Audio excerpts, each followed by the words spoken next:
what do you guys think I should play today? Roblox has a huge horror scene attached to it. Big enough to create some genuine bangers, but also big enough to create some genuine trash. Trash. I love trash. And if you know anything about this channel, I love making fun of horrible games, so you guys better buckle your seatbelts because we are looking at Roblox's worst horror games, the real cream of the crop today. Starting off, we have possibly the world's silliest concept for a game. Queso wants to eat you. The game has a big maze where, you guessed it, bro is hungry. The goal is to navigate through the maze and escape while dodging Queso.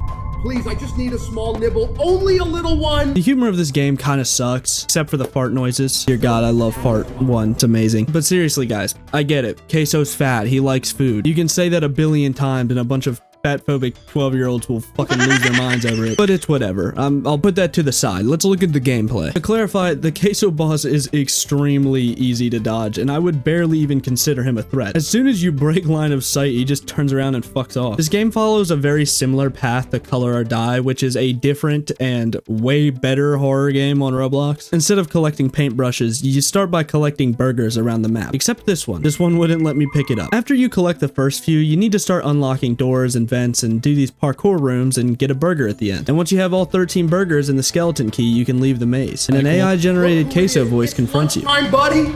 You came at the exact right time. Now, I really wanted to see this turn into like some type of chase scene. I think that would have been really cool, actually. But no, it's just a teaser for the next game. I think that my biggest criticism for this game is that the goal is to navigate the maze, right? But you also have these arrows kind of just pointing you where to go, which, don't get me wrong, it's really helpful. But even without the arrows, the game still kind of isn't very good. When you die, all of your progress stays the same, except you spawn in the safe room with no items. So it's kind of confusing on where you need to go to get everything back, because you really don't need to get everything back. And if you're meant to play the game linearly, which I understand, you should probably reset after you die, right? But no, you're sent into the maze so you can stumble around trying to find the right white block to walk into. But maybe that's just a skill issue on my end. Maybe I should play an easier game like Poo.exe. Well, there isn't really much to do here. Oh my god, bro is not Poo. This game was obviously made by a 10-year-old with a bunch of free assets. The only enemy in the game doesn't even really work. But let's do a bit of exploring.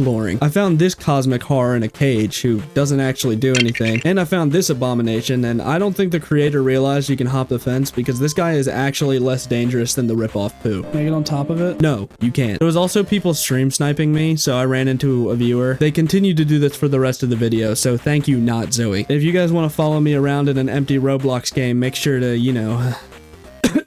Me and Zoe ran over here and ripped apart this corpse that was lying on the ground. Thank God they didn't decapitate the guy. I thought he was gonna die. And one graphical glitch later, we found this bad boy. Kinda creepy, guys. This might be a horror game, but that's really all I could find. Obviously, this game would benefit from having some sort of objective to keep the player interested. I kinda just threw this game in there because I thought it was funny. I mean, look at the thumbnail, dude. I can't really criticize this game constructively because it's not really a game. It's just a bunch of assets thrown onto one big grass block, which you think might be the worst you can get for a Roblox game. But no, the games get worse. Ronnie the Clown Blockhaven is only what I can describe as a jump scare simulator. All the gameplay is just watching everybody get jump scared by the clown, and every now and then you can walk to the clown yourself and get jump scared. It's my turn.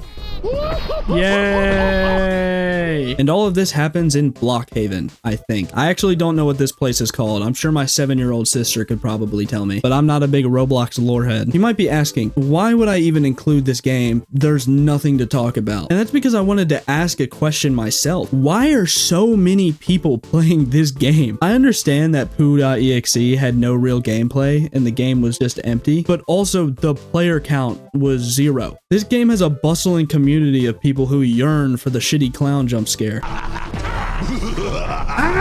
So please, if you guys have any information on this phenomenon, I don't know if Ronnie the Clown is some popular indie mascot horror character that I don't know about. Any information on why this game is popular would be helpful. But first, I want to tell all of you indie game developers one thing. I have seen too many games, whether it be on Scratch, Roblox, fucking Cool Math games, I don't know, where there's just no clear objective at all. Maybe that could work well in a sandbox game, but these games just kind of point you to a field and say, go pick some grass, you loser. So please add some type of hook to your game, something for the viewers to actually experience. That's why these are called experiences, right? So how about we experience some scary elevator puppy playtime? Have fun or die. Well guys, prepare my funeral. This game has your character going into the scary elevator and going through a bunch of indie horror scenarios where you have to dodge the big bad. I think the idea behind this experience was, hey, these kids really like mascots. Let's just throw them all in the game and then just make everybody go through them. Because I don't feel like making a game of my own. Why would I want to do that? The first floor we saw Bendy and the Ink Machine, a famously dumb game, by the way. But I might be biased because I never liked watching people play this game, even though I think he has one of the most interesting concepts when it comes to mascot horror. But maybe that's a video for another day. Quickly, we're back on the elevator and we arrive at... Oh my god.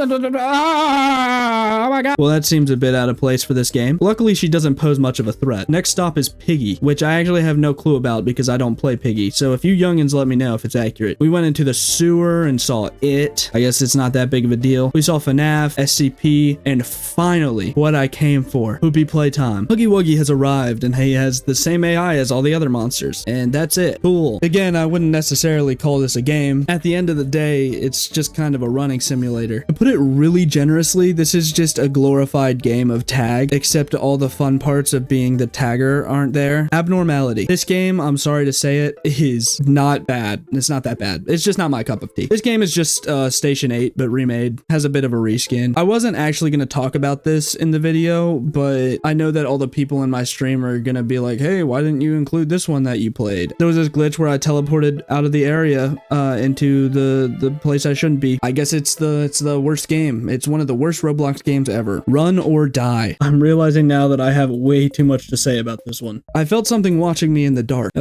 Could it be that thing, maybe? This game is long, tedious, and has no real challenge involved, or any engaging gameplay for that matter. And I'm being harsh, I know, but this game charges real money for you to run in a game about running. Your mom got kidnapped by this fucking thing, who never shows up again, so don't worry about that. Good thing Walter White still cares about his mom, because he is going to hit the road. To start off, you need to grab a key to unlock the first door, and then another to leave the house. And then they drop that mechanic entirely. You need to run in between these light posts to collect keys, right? Why are you collecting the keys? I have no clue. The keys don't unlock anything. The game clearly implies that you're trying to find your mom, so I don't know why I'm wasting so much time picking up these keys. And at the top, it says you need 28 keys, and guess how many of them you actually use?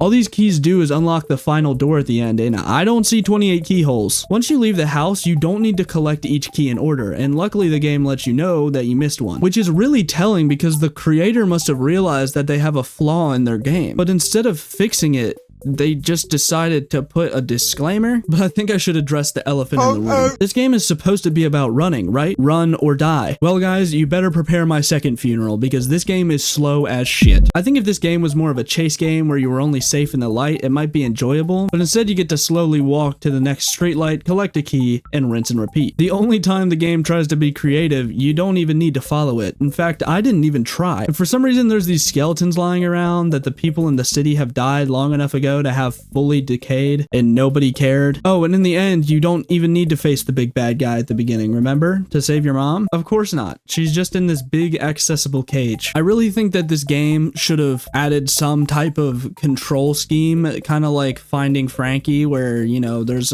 interesting movement. Even having interesting movement would allow for like speedrun opportunities, which it seemed like it was implying because when you beat the game, it shows your time, but there's no way to go faster unless you buy the thing, which is obviously what this game is trying to get you to do. But I feel like a lot of games are really just trying to, you know, milk the money out of little kids. This game wants you to take your mom's credit card and pay for a speed boost in this shitty game. I hate it. Something better you could be doing with your mom's credit card is buying a membership to the Muhkendric channel. But for today's Muhkendric Does a Thing, I wanted to play a game on Roblox that's actually pretty good. And I figured with all these shitty Roblox games, we could at least fit in one that I like. So I'm gonna do a good old-fashioned stream highlight, let's play hybrid thing, and you guys can watch. I'm ready to get away from it all so that our love might blossom. Love the flies have made her ugly and rotten. I wish you were beautiful, like the rats of the iron. So I'll cover her in the rats of the iron. Oh, okay. This is like a legitimate horror game. I thought you were getting me to play another shitty horror game. The iron. Hold on. Thou shalt not staple rats. Well, it looks like I don't really have a choice. Come on, give me the rat. Thank you. I like that the mouse turns into a stapler. That's cute. Ready to see God. Okay. I'll give him a firm handshake. This guy's on a boat. Enough rats to go home. I don't want rats. I want skin. Give me back my skin. Or give me yours instead. No, I'm okay. Take the rats, buddy. Yep, time for bed. Wow. No, where's the 5th rat? We need another rat. Okay, it's easy. No! My wife! The rat god is coming today. Alright, well, the rat god can catch these fucking hands, bro. And the rat god? Oh, there is 5 rats, okay. Good wife. Rat god is coming today. Am I the rat god? Why has the sewer system changed? Alright, get stapled. Get stapled, kiddos. It's stapler time. Come on. Yep. In 53 seconds, God is coming. God is coming. God is coming. God is coming. Get in the boat? Oh, okay. Thank you. I'm in the boat. I don't know where I'm gonna go.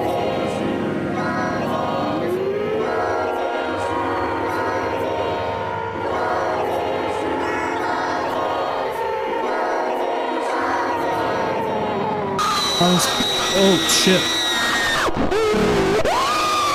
Okay, I see why you said to get in the boat now. Thank you guys for watching the video. I appreciate it massively. I wanted to be a YouTuber since I was a little itty boy. I think that at the rate that the channel's growing, I'm pretty happy with it. My last video was really successful, and I'm sorry if this video is a little late. I got caught up with schoolwork again. But yeah, thank you guys. Another day, another making a YouTube video. I'm finally on Thanksgiving break, so I'm hopefully going to be able to make another high quality video by the end of the week. I don't think it's going to be much longer until I'm going to be able to fully focus on YouTube, whether that be I get the summer break or whatnot. But you know how college is, or maybe you don't. Maybe you haven't gone to college, which is okay, and I respect that.